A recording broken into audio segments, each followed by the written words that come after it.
Les matchs entre un candidat à la montée et une équipe condamnée à la relégation sont souvent des pièges pour les favoris.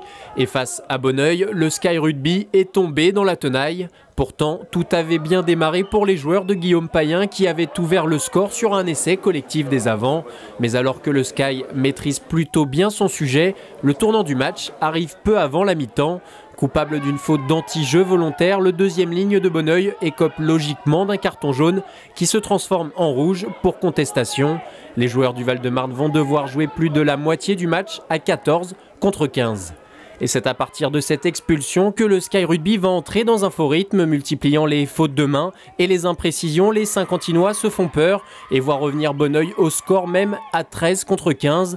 Il aura fallu attendre les toutes dernières minutes de jeu pour voir David Martini plonger dans l'embut suite à ce ballon porté des avants, avant une dernière banderille de Jérémy Barbier à la 80e minute qui scellera le succès du Sky Rugby 27 à 14. Le club se hisse à la deuxième place, mais sur la pelouse de Montmorency lors de la prochaine journée, il faudra montrer un tout autre visage pour rester dans la course à la montée.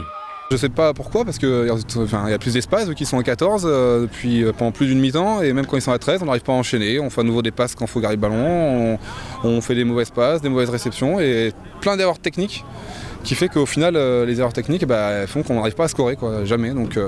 Donc jusqu'à la fin, ils y croient, ils peuvent prendre un bonus défensif, et encore une fois, on est bien content d'être avec le bonus off à la fin, c'était vraiment pas croyable.